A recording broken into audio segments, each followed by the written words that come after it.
नमस्कार। आज के इस 5 मिनट वीडियो में हम एल्यूमीनियम का आउटलुक देखेंगे।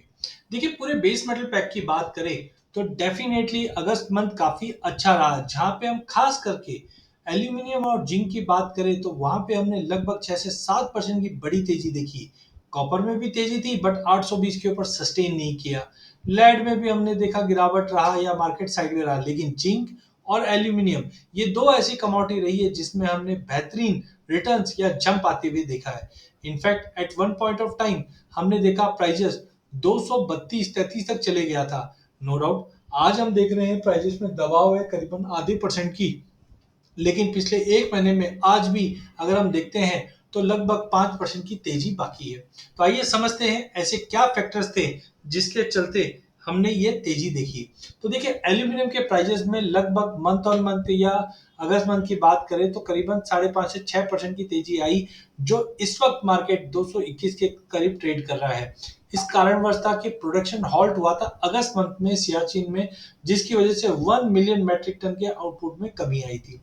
इंगर मंगोलिया की अगर बात करें वहां पे भी एक्सप्लोजन्स हुए हैं 25 अगस्त को, जिसके चलते हमने ये स्पाइक आते हुए देखा, जहां पे तीन इलेक्ट्रोलाइट सेल्स अफेक्ट हुए थे एंड सप्लाई कंसर्न्स की वजह से प्राइजेस को जंप मिला था। दूसरी ओर अगर हम एलएमई इन्वेंट्री की बात करते हैं तो वहां पे भी 22% का 3 महीनों में गिरावट आया, जो लोवेस्ट रहा है मई के बाद, जिसकी वजह से भी ये रैली बनी। बट ये रैली हमें शॉर्ट लिव्ड रही है, क्योंकि आप देख सकते हैं हायर लेवल से करीबन 10 रुपए की गिरावट ऑलमोस्ट हमने प्राइजेस में देखी है।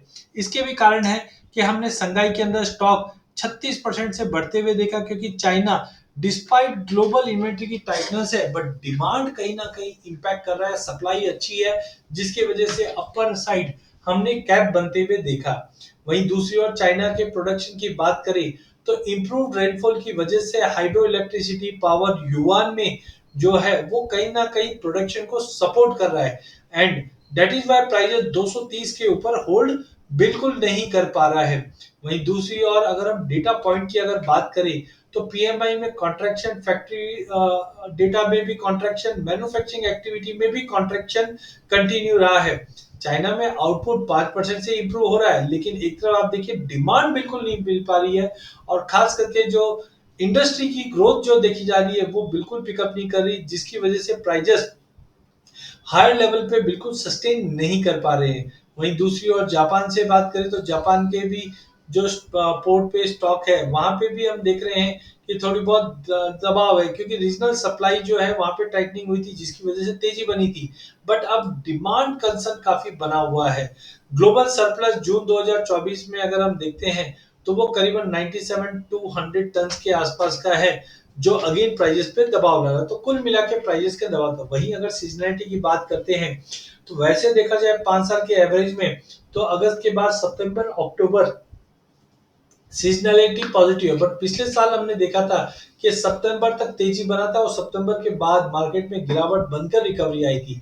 तो एज ऑफ नाउ हम बोल सकते हैं अगर डिमांड में कोई चेंजेस नहीं आता है तो प्राइजेस में दबाव बन सकता है, लेकिन जिस ढंग से यूएस रेट कट कर रहा है, चाइना सारे एफर्ट्स ला रहा है, तो हमें लगता है कि प्राइजेस के अंदर कहीं ना कहीं हम देखेंगे कि लोअर लेवल से बाइंग लौटेगी, लेकिन first half of September market में गिरावट भरा रह सकता है, जहां पे हम देखते हैं कि डॉलर में जो रिकवरी बनी है ये एक मुख्य कारण है, जिसकी वजह से हम पूरे कमोडिटी पैक के अंदर दबाव देख रहे हैं। तो हमने देखा कि अगस्त के अंदर डॉलर इंडेक्स में गिरावट थी, जो 14 महीने के लो पे पहुंच चुका था।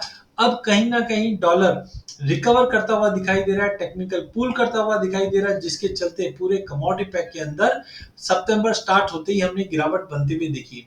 आइए अब हम देखते हैं टेक्निकल चार्ट। तो टेक्निकल चार्ट में हमने देखा कि प्राइजेस के अंदर एक अच्छा खासा जंप आया था, सिमेट्रिकल ट्रायंगल पैटर्न बना हुआ था।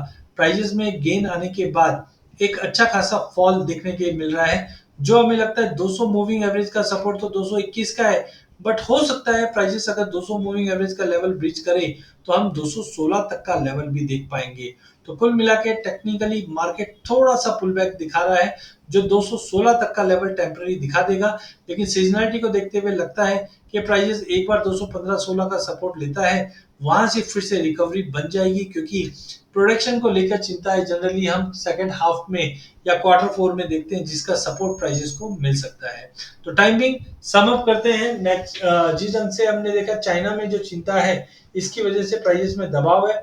एल्यूमिनियम जब तक 225-26 का लेवल ब्रीच नहीं करता है, 220 का लेवल तोड़ के 216 तक का भी लेवल टाइमिंग दिखा सकता है।